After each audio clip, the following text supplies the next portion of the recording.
Hola, mi nombre es Edison Luna, estudiante de Ingeniería Eléctrica. En esta ocasión les hablaré sobre la máquina síncrona en sus partes físicas. Para entender el comportamiento de la máquina síncrona, por lo menos para tener una introducción con ella, hay que saber o hay que entender que la máquina síncrona, pues como cualquier otro tipo de convertidor electromecánico, pues está sometida al principio de reciprocidad electromagnética. Lo que quiere decir es que ella puede funcionar tanto como generador o como motor. Podemos ver que las máquinas síncronas están, su velocidad está vinculada intrínsecamente con la frecuencia de la red. Lo que quiere decir es que la velocidad sí o sí va a variar respectivo a la variación que tenga la frecuencia. En este caso, si la frecuencia sube, pues la velocidad subirá independientemente de los polos de la máquina, pues esta ya es la construcción de ella. Ya con respecto a eso, pues vamos a revisar el por qué el funcionamiento de ella y es respectivo al aspecto constructivo. Entonces, en ellos tenemos un devanado inductor y un devanado inducido. En la mayor de las partes, pues en los mayor casos, que son los generadores, el devanado del inductor son, son los polos de la máquina y el devanado del inducido, pues es el que genera la corriente alterna. Pero podemos verlo de otra manera. El devanado del inductor, pues primero que todo va a estar construido en forma de arrollamiento concéntrico o bien distribuido en ranuras. Y este, pues, es el que va a estar alimentado en corriente continua, por lo que en esta manera, pues, es el que forma los polos de la máquina. En tanto, el devanado del inducido, pues, está distribuido de forma de un arrollamiento trifásico y por lo que, por ende, se recorre la corriente alterna desarrollado por el mismo proceso del devanado. Hay que entender también otras cosas, como que el devanado del inductor podría cambiarse a ser el devanado donde está, digamos, el estator, si estamos hablando de máquinas pequeñas. Por ende, pues en esta forma, ya los mismos devanados pues están también de forma concentrada, eh, pueden estar en forma de polos salientes y el inducido estaría en el rotor, por lo que se formaría generalmente las tres fases y estas se emplearían por medio de los anillos rosantes y se distribuiría para su red.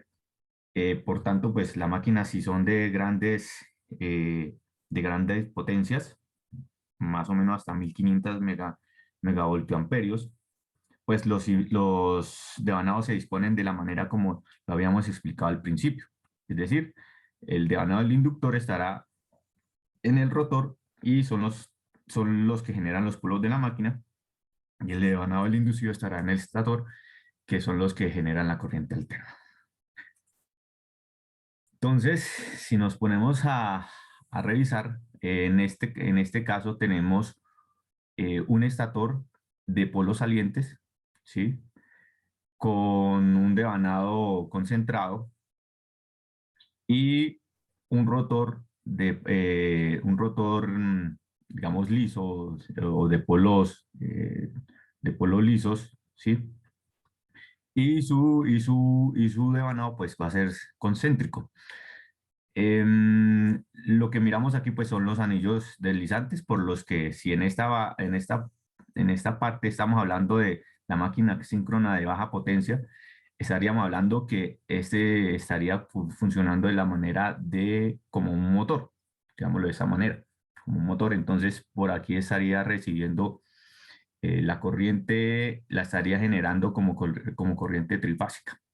Y este sería el que genera la corriente de inductor. En este trabajo estaría trabajando como inductor el estator. Para este caso, pues ya la máquina síncrona es de alta potencia. En este sí se puede mirar que el, el, el rotor puede ser de polos salientes con devanado concentrado o puede ser de polos lisos o de cilíndrico y con devanado concéntrico. Y además, pues hay que mirar que el estator o el núcleo de armadura sí no va a ser de polos salientes, va a ser completamente, digámoslo de esta manera, liso o de distribuciones de ranuras. Y pues el devanado pues va a ser concéntrico.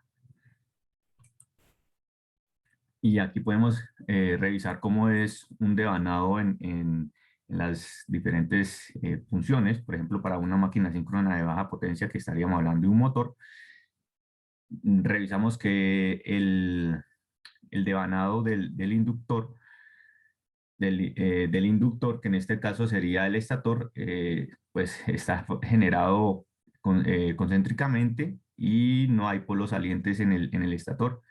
Y sin embargo, en el rotor, pues sí puede ser de polos salientes la máquina o de polos lisos, pero el devanado es concéntrico.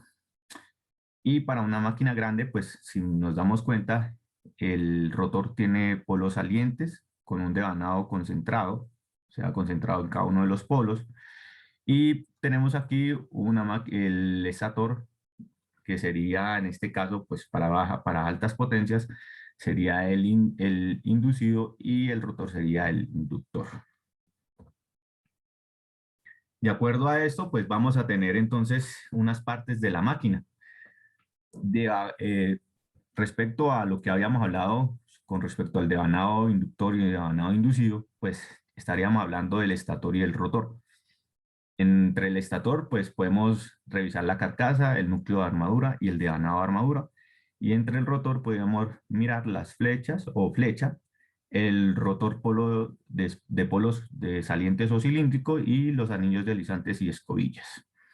Entonces vamos a hablar primero del estator, y del estator pues sacamos lo que es la carcasa. Teniendo en cuenta que la carcasa pues es una estructura rígida hecha de acero. Está hecha pues se supone que es para el soporte del núcleo magnético. El núcleo magnético es lo que llamamos comúnmente como el estator, y el devanado del inducido, que es el devanado de armadura, o sea, el devanado que tiene el núcleo de armadura, el núcleo del inducido. En este caso, si hablamos de máquinas de alta generación o de alta generación, de alta potencia.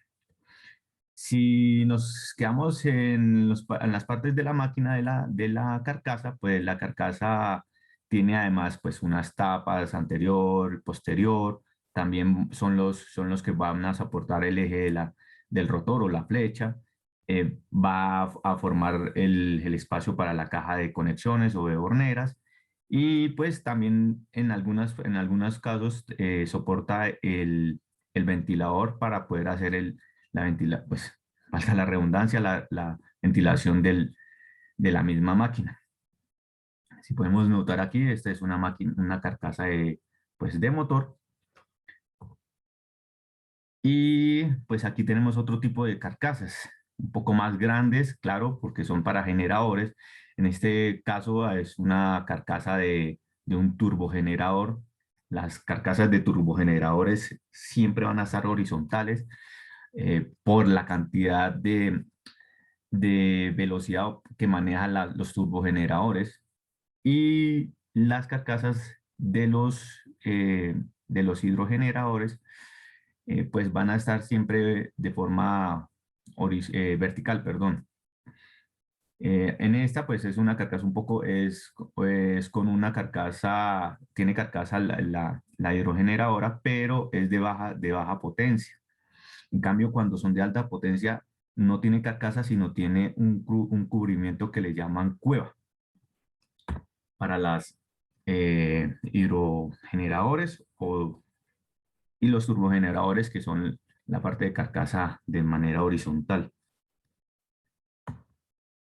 Además de ello, pues vamos a hablar del núcleo de armadura. Como ya habíamos explicado, pues puede ser de polos salientes o de ranurado, que es el que tomaría en efecto para los generadores y este un poco más para los motores o para las máquinas de baja potencia.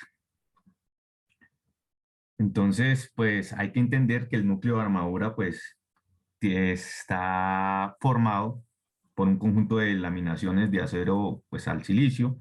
Estos tienen un grosor de 0.25 a 0.4 milímetros.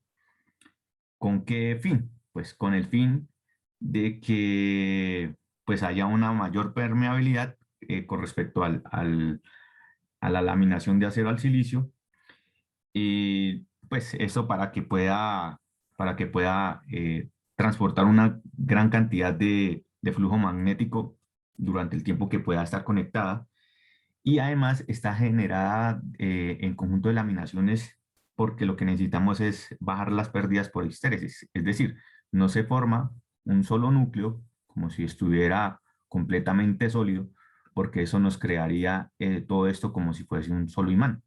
Y si generamos un solo imán, pues el proceso de pérdidas por histéresis sería demasiado alto y la máquina no sería viable, no sería eficaz para el funcionamiento que necesitamos. Por eso la función del núcleo está hecha por láminas, tal cual como podríamos hacerlo con un transformador. Entonces podemos mirar aquí en un estator de un motor síncrono. Aquí se pueden revisar las ranuras entre espacios de cada una de las láminas, aunque pues son un poco más delgadas los espacios, solo que aquí se nota es por algún tipo de truncación que tiene la misma máquina. Además, pues las láminas tienen unas salientes que le dicen cola de pato, que son estas que salen aquí, y esas son para poder conectarlas a la carcasa, pues prácticamente el motor en este caso, o el generador si es lo que estamos hablando. Nos podemos dar cuenta que manejan igualmente el estator. Para un hidrogenerador, pues lo que les había dicho, se pone de manera vertical y están formados igualmente, tiene los espacios, está formado por láminas, si se notan aquí están un poco más expuestas las láminas. Para este caso, pues las láminas pues ya está puesta con la carcasa, hay veces que el espacio está desarrollado simplemente para incrustarlo en un pedestal que está ya hecho de cemento o de concreto para poder soportar pues mayor potencia, ¿no? Mayores velocidades. Y en este caso pues miramos un estator de un turbogenerador, por lo que vemos grandísimo, a pesar de que está verticalmente y son un poco más robustos, digamos robustos en cuanto al espacio de armadura. Si nos damos cuenta, pues ya está con su espacio de carcasa puesta. Y el turbogenerador, pues el núcleo del turbogenerador, pues hay que revisar que las ranuras pueden estar de manera sesgadas. ¿Para qué? Para que pueda reducir un poco los armónicos y esto pues mejoraría mejor la conectividad que tendría al generar la corriente, ¿no? Entonces, de acuerdo a nuestro núcleo, pues podríamos armar nuestro devanado de armadura. En este caso, como podemos ver, tenemos un núcleo de polos salientes, entonces nuestro devanado de armadura sería concentrado, es decir, estaría concentrado en cada una de, de los polos, o sea, ya están generados los polos y él simplemente lo que haría es generarlos de acuerdo al enrollamiento que tenga cada uno de los polos, en este caso polos salientes, ¿no? Pues hay que saber que pues el diseño de los devanados pues busca que el ancho de la bobina se aproxime al paso polar y esto con la intención de que la tensión que esté inducida esté en el mismo sentido que en los lados activos. Los lados activos pues son los mismos que vamos a mirar en la parte que conecta al estator, la parte que está con respecto al núcleo de la armadura. Hay que tener en cuenta también que las ranuras del núcleo están expuestas, puestas o se pueden poner en doble capa, y eso lo que haría es que tuviésemos dos lados activos con diferentes bobinas, a lo que se le llama eh, ranuras de núcleo, ranuras de núcleo, sí.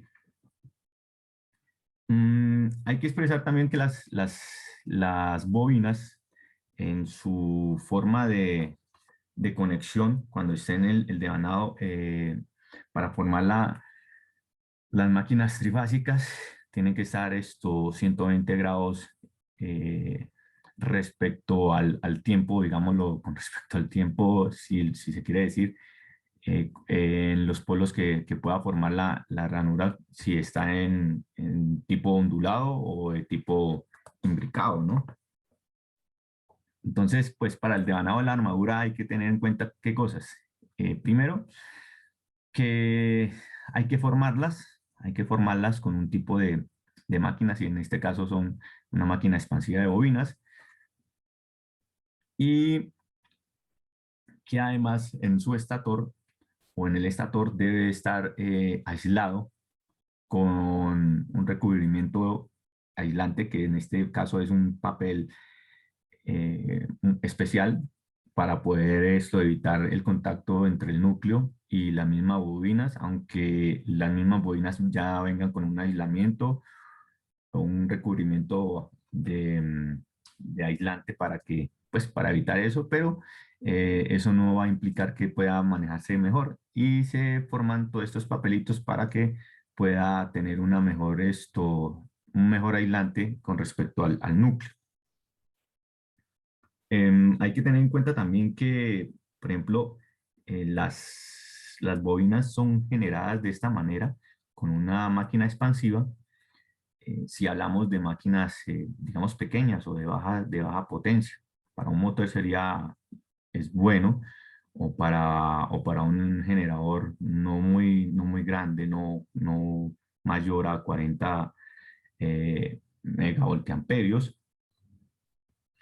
Y pues hay que tener en cuenta que además de generarlas, o sea, de hacer el proceso de expansión de las bobinas, hay que hacer un proceso de precalentamiento de la bobina.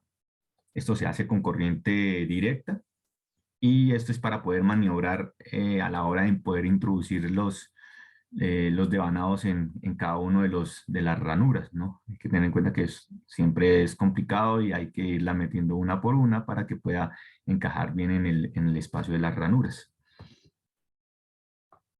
Si podemos fijar, lo que le hablaba en este caso, pues ya están armadas las bobinas, pues de alguna manera la harían con la máquina de expansión. Quizás ya estén un poco trabajadas con el proceso de precalentamiento con corriente continua, y pues ya se empiezan a poner de manera, si es imbricada o ondulada, de acuerdo al tipo de trabajo de máquina que tengamos. Si lo que necesitamos es una máquina, pues un turbogenerador que es con mayor velocidad, pues vamos a necesitar un tipo de vanado pues ondulado, ¿sí? Porque necesitamos mayor potencia. En el caso, por ejemplo, en este caso que es dice aquí un embobinado de información directa, esto supone que no están hechas las bobinas, no están formadas, no están prefabricadas las bobinas. Entonces, lo que se hace es recurrir los mismos conductores. En este caso, pues los conductores ya no van a ser un conductor contra conductor, es decir, un manojo de conductores, sino que va a ser una sola lámina que va a estar ya, lo que va a estar es aislada con el papel que se forma para ellos.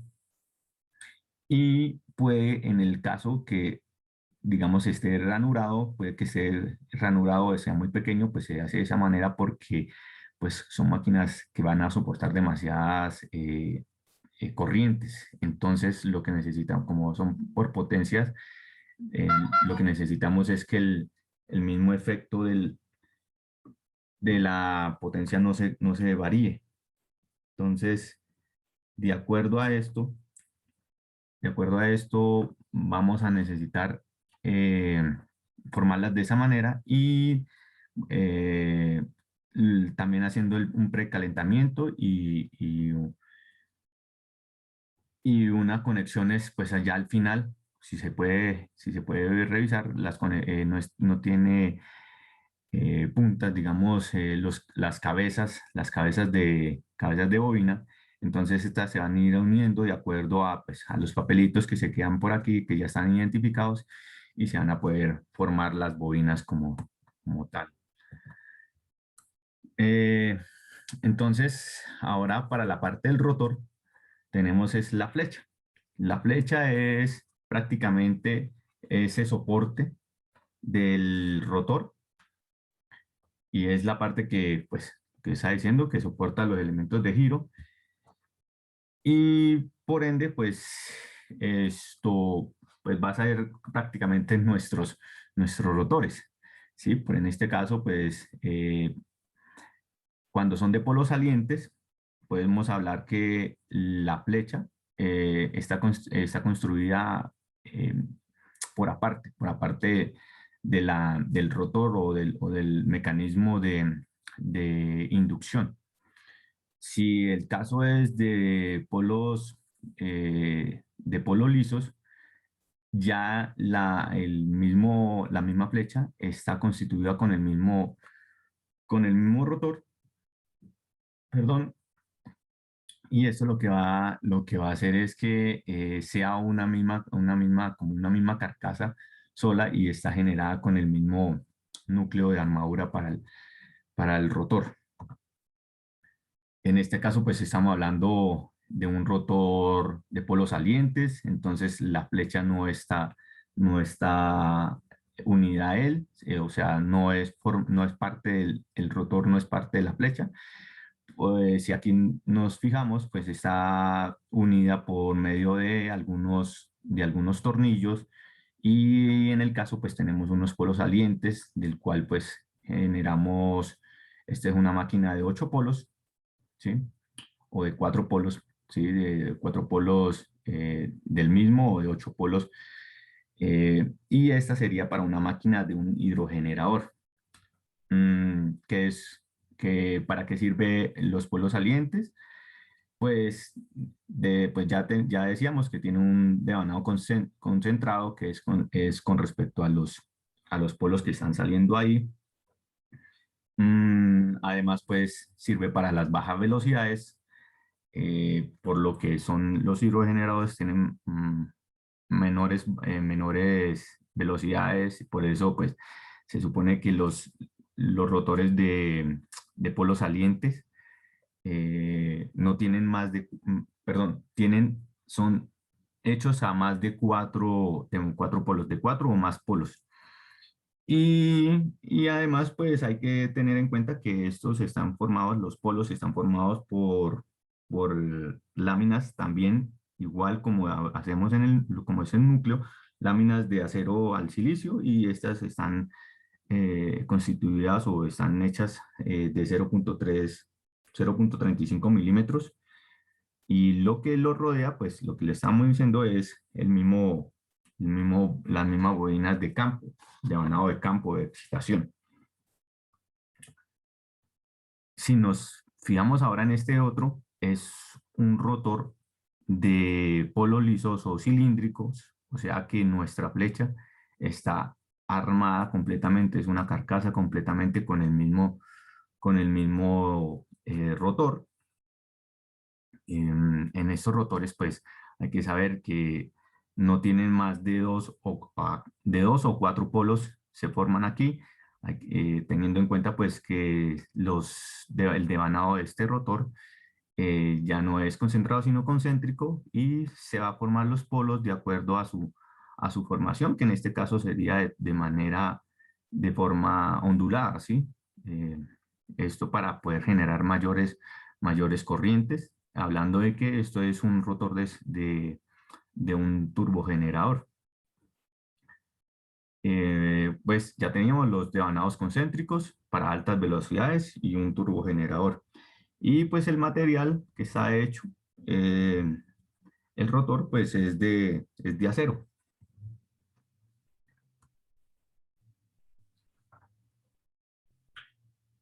Mm, de acuerdo a lo que estamos expresando, pues la flecha soporta las partes, todas las partes de movimiento y por ende, pues esto va a tener también conectadas los anillos rozantes y pues entre los anillos rozantes para poder conectar la corriente pues sería las escobillas. En este caso pues entonces podemos mirar que los anillos rozantes son los que nos van a traer la excitatriz para poder conectarlos al devanado del rotor y poder generar el par de arranque o el par de torsión que necesita para poder generar el movimiento del rotor. Entonces, aquí tenemos anillos deslizantes para un motor. Lo que les decía, estas son las salidas del mismo anillo deslizantes para poderlo conectar al rotor y poder generar esa excitatriz que se forma para poder generarlo como el inductor y llevar la corriente de manera electromagnética al inducido entre el rotor y el estator. En este caso, pues tenemos también los anillos deslizantes para un generador mucho más grande. Bueno, un generador, mejor, más que todo. En este caso, se puede notar que es un hidrogenerador. Y pues para poder hacer todo el proceso de la corriente, pues tenemos en cuenta que se ha hecho, la corriente se pasa entre una y otra, entre las escobillas, ¿sí? Entonces, para este lado, pues tenemos las escobillas eh, expuestas ya con cómo son la forma.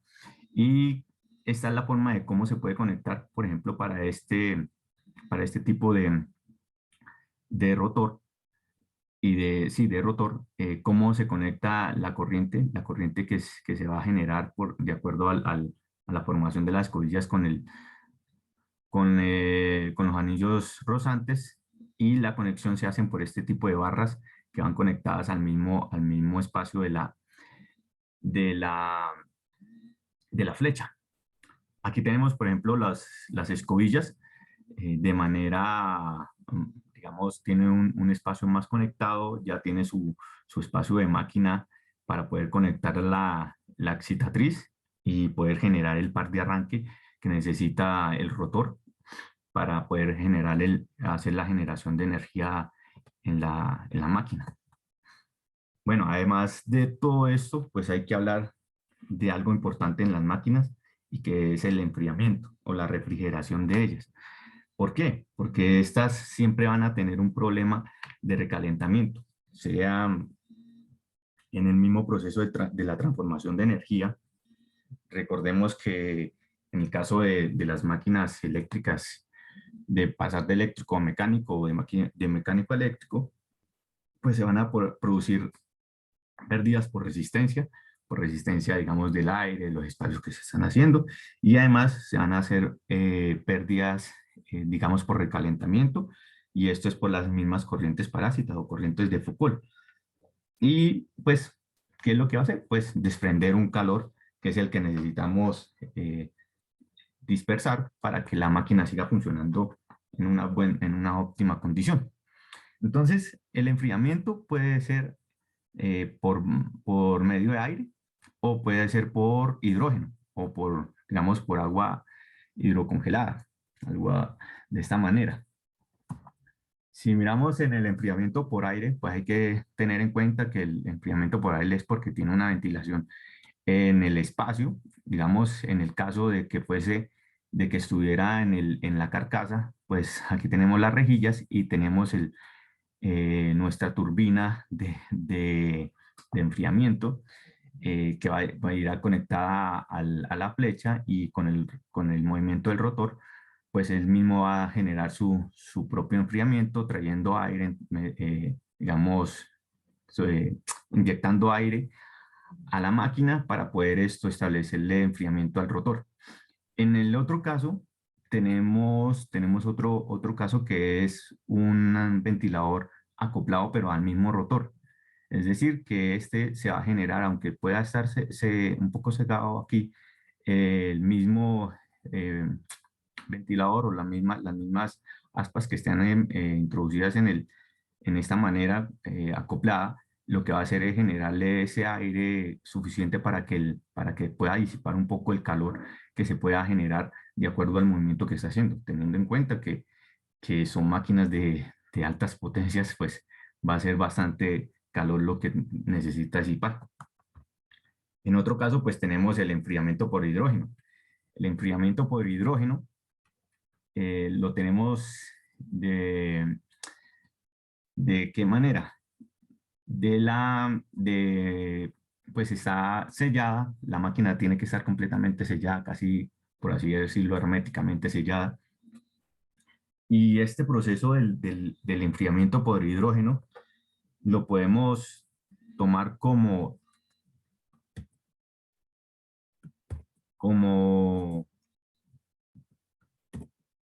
un espacio de refrigeración por movimiento de líquido y lo que va. Entonces, el proceso de enfriamiento por hidrógeno, pues es un sistema de circulación que lo que hace es, pues, de tener unas glándulas asentadas con aceite y estas están especialmente distribuidas entre el eje y la carcasa, como se puede ver en este punto acá. Mm, el gas hidrogenado, ¿sí? Pues va a circular por todos los espacios de los ventiladores. Bueno, en este caso, si tuviese el ventilador, pero el espacio de los ventiladores, la carcasa, las bobinas de enfriamiento, y transportará pues el agua o aceite, en este caso que estamos mostrando aquí, y lo que hace es que al pasar al traspasar toda esta agua o al circular toda esta agua, lo que va a hacer es que el hidrógeno disipe el calor que está formado entre los movimientos que pueda generar el rotor o las pérdidas que pueda generar por causa de algún movimiento no establecido entre la máquina.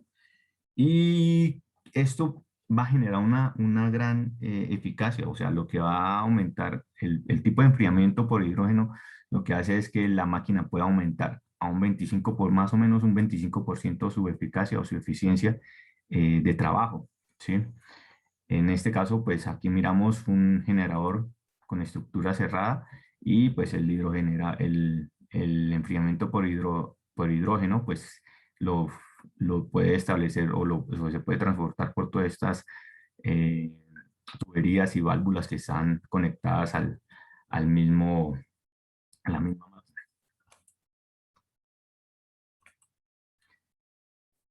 Ahora, algo muy importante para las máquinas y es establecer sus valores nominales. En este caso, pues se tiene en cuenta en la placa características. Para el caso, pues vamos a hablar de la placa de características de un generador síncrono. Si algo se tiene que decir es que eh, esto siempre tiene que mantener unos límites básicos que tienen que ver con la velocidad o la potencia del mismo generador. Entonces, el propósito de los valores, de estos principios básicos, son los valores nominales.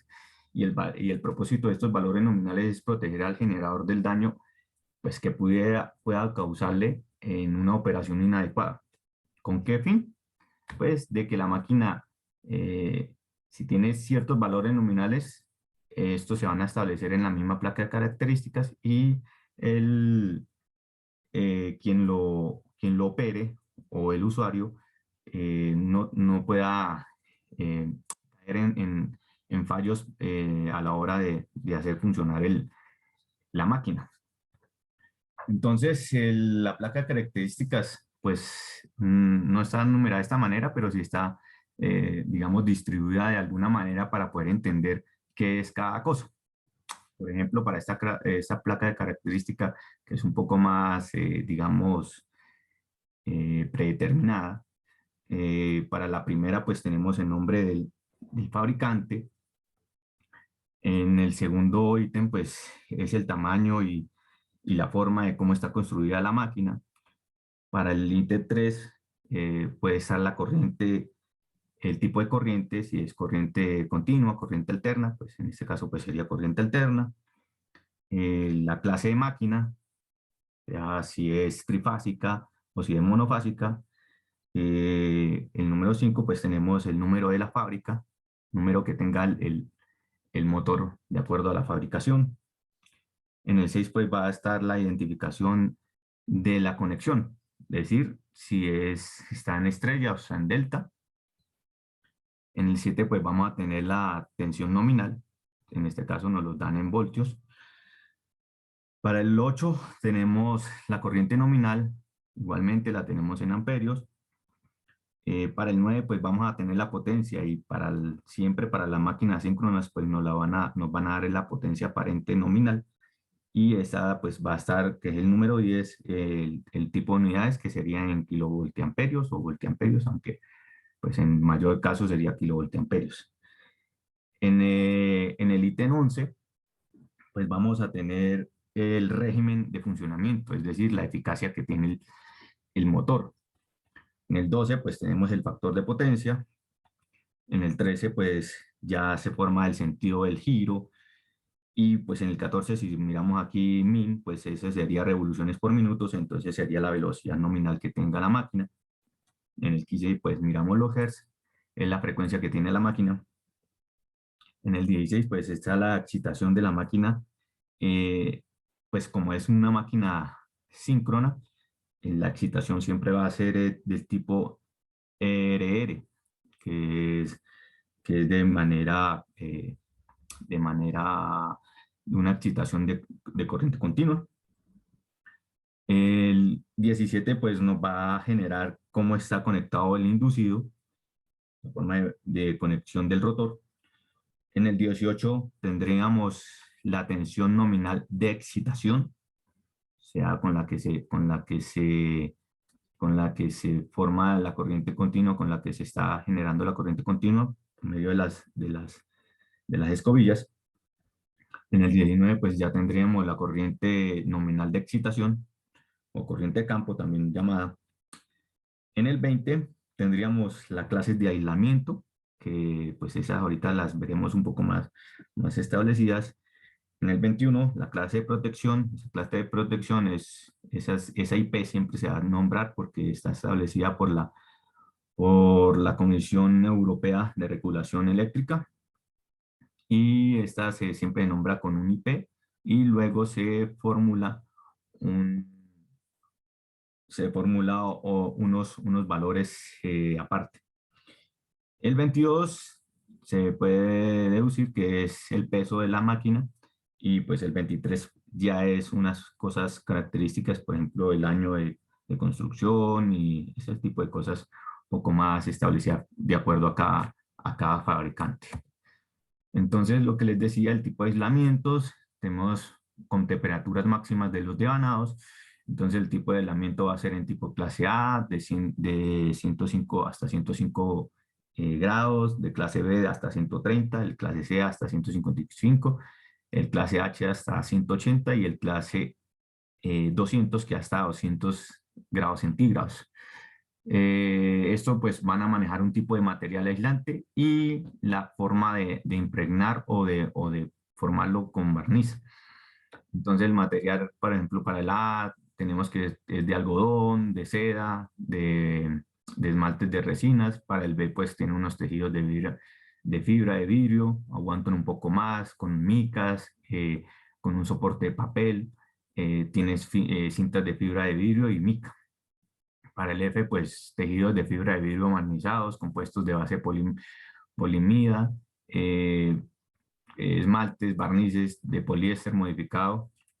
El clase H, pues tejidos de fibra de vidrio imantado con mica impregnados con silicona. Y pues el clase 200, materiales de base de mica. Aquí se puede ver que no está establecido algún tipo de impregnante o de barniz que lo pueda soportar. Asimismo, pues tenemos el tipo de servicio de la máquina.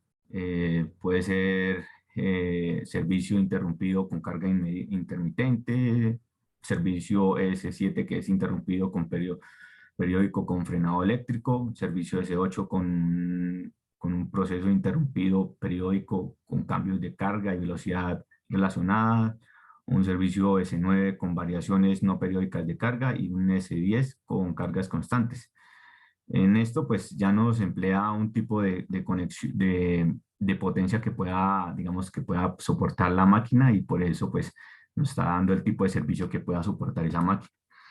Y aquí, pues, tenemos los dígitos para indicar el tipo de protección, lo que le está diciendo, la IP siempre va a estar y nos va a decir cada número de estos, qué tipo de protección. Si tienen 0, pues no tiene protección. Si es 1, pues protección contra contactos directos, casuales, grandes, protección contra caída vertical de gotas y agua y además tiene energía de choque. O sea, en la máquina sería la cifra 1 y la cifra 3.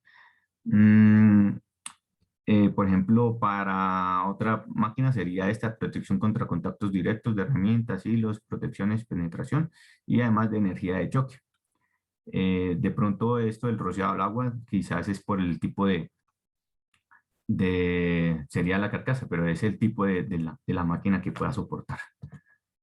Y pues aquí seguimos con otros, que en este caso pues simplemente aquí está la de la energía de choque, que es el 9, pero no tiene una primera cifra. Entonces los que siempre se manejan son los que tienen dos cifras, que es protección total contra contactos directos, protección de depósitos de polvos perjudiciales y energía de choque. Y pues por último pues tenemos un tipo de placa de característica que está un poco, pues ya tiene sus valores. Si podemos fijarnos, pues aquí nos puede decir que es trifásica en alterna, que es un tipo de motor, en este caso el tipo de motor, pues qué tipo de rotor tiene. Esto siempre se lo maneja el catálogo pues, de la empresa, que lo haya puesto. Esto ya son la identificación de la misma máquina. El IP, ya lo que le habíamos dicho, entonces es un IP de protección mecánico contra protección de agua, un IP 55. De, puede ser que tengamos un IBM, que IMB5, que es la forma de cómo esté construido, el ISEN, que ya es la norma europea, el cómo está establecido esto, el THCIF, pues es el tipo de aislamiento que nos permite revisar que si está en el grado F, nos puede soportar hasta 155 grados centígrados. Y ya los más normales, que son la frecuencia, 50 Hz, la conexión de la tensión de nominal, a 230 si está en delta, a 400 si está en estrella, soporta 1.5 kilovatios, esto podría ser que esto es un motor. La corriente nominal sería de 5.9 o 3.4, dependiendo de si esté conectado en estrella o en delta. El factor de potencia de 0.81. La velocidad de 1420 revoluciones por minuto. Y aquí hay otras conexiones que pueden establecerse de acuerdo a algunos tipos de potencias perdón, de tensiones que pueda establecer. A 220 o a 240, pues puede darle 66.1 o 6.1, o a 380 o hasta 420, de 3.5 a 3.5 en estrella.